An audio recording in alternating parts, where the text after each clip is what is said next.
இப்படி பூத்து குலுங்குற மல்லிகை செடி சின்னதாக ஒரு கட்டிங்ஸை எடுத்து இந்த மருந்தில் தொட்டு வச்சு பாருங்கள், சூப்பராக வேர் வளரும். தம்பி உண்மையாக சொல்கிற, ஃபஸ்ட் டைம் பார்க்குறவங்க ஃபாலோ பட்டனை தட்டி விட்டுட்டு வீடியோ ஃபுல்லாக பாருங்கள். தோட்டத்துக்கு போயிட்டு மல்லிகை செடிகளை பதியம் செய்யணும்னு நினைக்கிறவங்க சின்னதாக நான் சொல்கிற மாதிரி இந்த மாதிரி கட்டிங்ஸை கலெக்ட் பண்ணிக்கங்க. தம்பி சும்மாவே வச்சா வந்துடும், அதெல்லாம் பார்த்தீங்கன்னா பெரிய பெரிய கட்டிங்ஸ் வைக்கிறது. இந்த ஒரு சின்ன குச்சி வளருது ஒரு எக்கனாமிக்கல் ப்ரொடக்ஷனில் கோடிக்கணக்கில் செடிகளை எப்படி உற்பத்தி செய்வாங்க அப்படின்ற ஒரு டெக்னிக்கை தான் நான் உங்களுக்கு சொல்லிக் கொடுக்க போகிறேன். ஜஸ்ட்டு நம்ம தோட்டத்தில் இருக்கக்கூடிய மல்லிகை செடிகளை இந்த மாதிரி சின்ன சின்ன பீசஸாக எடுத்துக்கலாம். எடுத்துக்கக்கூடிய கட்டிங்ஸோட லாஸ்ட்டில் ஒரு கணு பகுதியாச்சும் இருக்கணும். அந்த இடத்துல தாங்க வேர்கள் வளர ஆரம்பிக்கும்.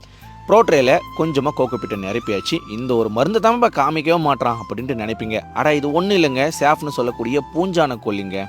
இது வேர்கள் வளராது, பூஞ்சை வராமல் அந்த கட்டிங்ஸை பாதுகாக்கும். எந்த செடிகள்லாம் ஈஸியாக வேர் வருமோ அதை தான் உங்களுக்கு நான் சொல்லிக் கொடுப்பேன். கட்டிங்ஸில் இந்த மாதிரி கொஞ்சமாக லைட்டாக டிப் பண்ணி வச்சுக்கிறீங்க. அந்த மருந்து தொடுற பகுதி ஒரு கணுப்பகுதிகள் இருக்கிற மாதிரி பார்த்துக்குங்க. தண்ணியை ஊற்றி ஒரு கவரை வச்சு க்ளோஸ் பண்ணிடுறோம். தம்பி தண்ணி எப்படிப்பா இதுக்கு திரும்பி ஊற்றுறது அப்படின்னு கேட்டால், டெய்லியும் மார்னிங் ஓப்பன் பண்ணி கொஞ்சம் லைட்டாக தண்ணியை ஸ்ப்ரே பண்ணுங்கள், இல்லை ஊற்றி விட்டு திரும்பி க்ளோஸ் பண்ணிவிடுங்க. எப்போ வளரும் எப்போ வேர் வரும் 45லேருந்து 50 நாட்களில் உங்களோட செடிகளில் வேர்களை பார்க்க முடியும். ஓப்பன் பண்ணி பார்த்தீங்க அப்படின்னா சூப்பராக வேர் வந்திருக்கும். அவ்வளோதான், முடிஞ்சு போச்சு. இதுக்கப்புறம் ஏன் போய் நர்சரியில் வாங்க போகிறோம், நம்மளே உற்பத்தி பண்ணிப்போம். வேறு வந்திருக்குமா சைனா வீடியோ மாதிரி ஏமாத்தலையே அப்படின்ட்டு நினைக்கிற நம்மளோட ஃபாலோவர்ஸ்க்கு பாருங்க. இங்கே